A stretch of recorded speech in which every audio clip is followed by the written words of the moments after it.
Bismillahirrahmanirrahim. Assalamualaikum warahmatullahi wabarakatuh. Perkenalkan, nama saya Winadian Muslamia, mahasiswi jurusan Farmasi Universitas Megarizky Makassar. Di sini saya akan menjelaskan beberapa bagian penting, yaitu zat yang terkandung di dalam spesimen sperma, spesimen urin, spesimen feses, spesimen darah, dan yang terakhir spesimen sputum.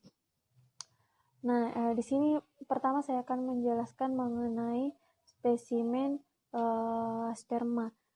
Sperma ini merupakan sel gamet dari laki-laki yang memiliki panjang 50-60 mikrometer, dan sperma juga ini memiliki bagian, yaitu bagian kepala, bagian leher, di mana bagian leher itu adalah badan sperma tersebut. Kemudian yang ketiga itu bagian ekor.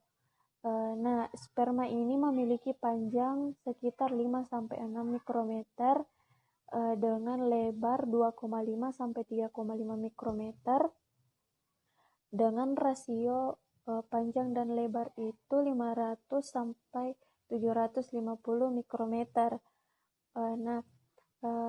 Mungkin dari teman-teman ada yang bertanya bagaimana cara untuk mendapatkan sel sperma atau sampel sperma tersebut.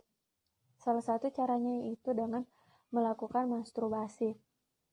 Syarat untuk melakukan pemeriksaan sel sperma ini yaitu diharapkan kepada pasien untuk tidak melakukan seks selama 2-7 hari sebelum pemeriksaan, dan setelah sel sperma keluar maka harus disimpan dalam wadah yang tertutup rapat. Nah, jika sel sperma tersebut sudah tertampung di dalam wadah tetapi kita ingin melakukan pengawetan, maka caranya itu dengan kita membiarkan sel sperma tersebut mengapung sampai berenang ke permukaan, kemudian kita ambil dan dipindahkan ke dalam wadah yang suhunya 80 derajat Celcius. Setelah itu dipindahkan ke desikator dengan suhu 4 derajat Celcius. Mengapa kita perlu melakukan pemeriksaan sampel sperma? Mungkin ada beberapa pasien yang mengeluh kalau sampel sperma tersebut tidak melakukan pergerakan atau tidak normal, dan juga sel sperma tersebut tidak seperti biasanya atau tidak normal. Baiklah, kita melangkah ke materi yang kedua, yaitu spesimen urin. Pemeriksaan urin ini dilakukan jika kita ingin melakukan tes kehamilan atau ingin mengetahui perkembangan dari penyakit atau tes kesehatan. Cara pengambilan urin pada wanita yaitu dengan cara membersihkan tangan terlebih dahulu dengan sabun, kemudian lebarkan labia. Setelah dilebarkan maka kita harus mencuci labia dengan keseluruhan. Setelah itu keluarkan urin pada pot yang telah disediakan. Setelah urinnya keluar maka kita harus menutupnya dengan rapat. Kemudian pada pria yaitu dengan cara membersihkan tangan terlebih dahulu dengan sabun, kemudian keluarkan urin pada pot yang telah disediakan. Setelah itu tutup dengan rapat dan bersihkan tangan. Setelah pengambilan urin dilakukan, maka kita harus segera memeriksa sampel tersebut. Ditakutkan jangan sampai sampel tersebut terkontaminasi. Jika sudah terkontaminasi maka ditakutkan akan mengubah mikrobiologi dari sampel tersebut dengan memberikan hasil positif dan negatif yang palsu. kita harus berhati-hati. Jadi jika sudah melakukan pengeluaran urin, kita harus segera memeriksa urin tersebut. Baiklah, kita melangkah ke materi yang ketiga, yaitu spesimen feses. Spesimen feses ini dilakukan untuk mendeteksi adanya virus di dalam feses seperti Salmonella typhi atau E. coli. Syarat pengambilan feses ini sendiri yaitu feses harus terhindar dari urin dan feses harus segar. Pasien yang akan diperiksa dilarang menelan bismut atau minyak 5 hari sebelum pemeriksaan dilakukan. Usahakan mengambil feses yang kemungkinan besar mendapatkan kelainan. Kemudian di sini saya akan menjelaskan beberapa cara untuk pengambilan feses pada orang dewasa. Pada orang dewasa yang sehat, caranya yaitu dilakukan pengambilan dengan sebelumnya kita harus mencuci tangan terlebih dahulu, kemudian mengarahkan pasien untuk melakukan defekasi sendiri. Setelah itu kita memantau atau mengobservasi feses tersebut dari segi kekentalan feses, darah yang keluar dari feses, dan lain-lain. Kemudian setelah mengobservasi feses tersebut, kita harus memasukkan feses ke dalam pot tinja yang telah disediakan. Kemudian bersihkan alat yang sudah dipakai. Setelah itu cuci tangan dengan bersih menggunakan sabun. Tetapi pada pasien yang tidak bisa mengeluarkan atau mendefekasi feses dengan sendiri, maka kita membantu dengan cara mengoleskan pada jari kita vaselin. Setelah itu dimasukkan ke dalam anus dan diputar kiri dan kanan. Setelah itu ditarik sampai fesesnya keluar dan dimasukkan ke dalam pot yang sudah disediakan.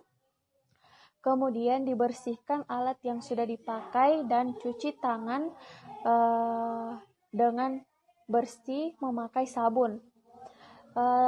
Pengambilan feses pada bayi yaitu dengan menjelaskan kepada ibu bayi cara-cara pengambilan feses yang baik dan benar. Kemudian kita pantau atau mengobservasi bentuk dari feses bayi tersebut. Setelah itu, jika sudah mengeluarkan feses, kita masukkan ke dalam pot tinja. Kemudian alat yang sudah dipakai dibersihkan dan cuci tangan dengan baik dan benar menggunakan sabun.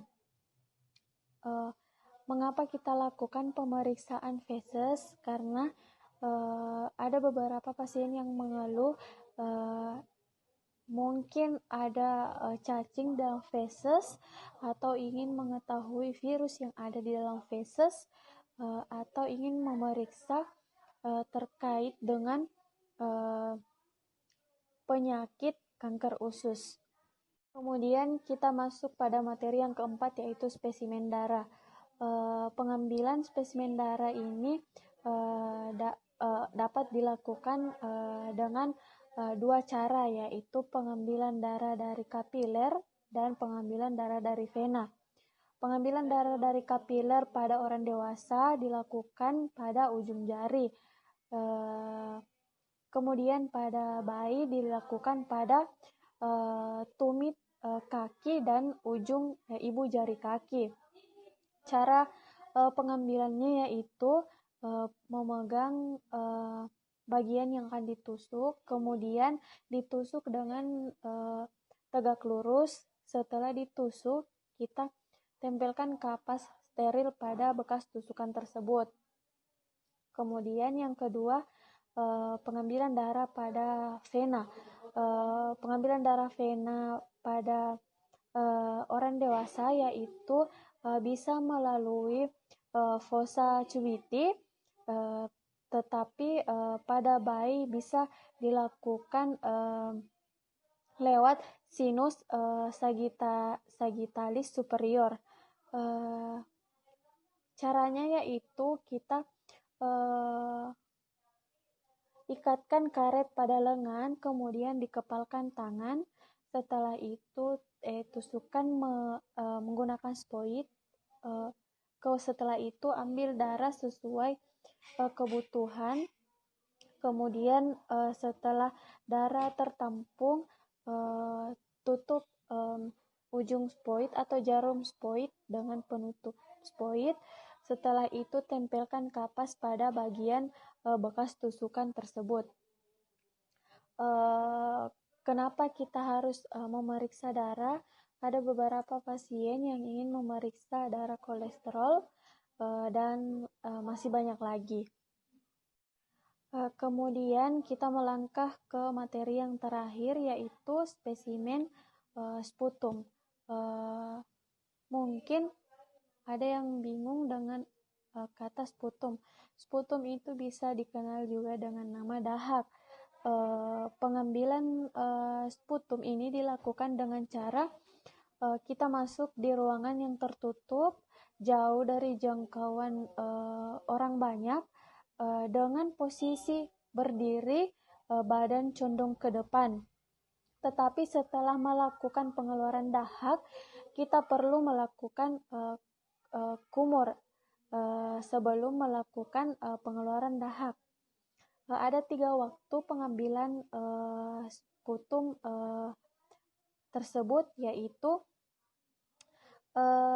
dahak pagi, yang kedua dahak sewaktu, yang ketiga dahak semalam. Dahak semalam ini diambil dalam 24 jam. Dahak sewaktu ini diambil pada pasien melakukan kunjungan. Dahak sewaktu ini dilakukan, kemudian dahak sepagi ini diambil pada pagi hari. Setelah melakukan pengambilan sputum, kita masukkan sputum tersebut ke dalam wadah. Tetapi ada beberapa syarat yang harus dipenuhi, yaitu setelah sputum tersebut sudah tertampung, kita labeli pot tersebut dengan nama pasien, kemudian tanggal pengambilan sputum, dan juga jenis sampelnya. Baiklah, itulah beberapa hal yang dapat saya sampaikan kepada teman-teman. Semoga ini dapat bermanfaat bagi teman-teman semua. Mohon maaf jika ada salah kata, karena saya hanyalah manusia biasa. Terima kasih atas waktu yang telah diberikan. Assalamualaikum warahmatullahi wabarakatuh.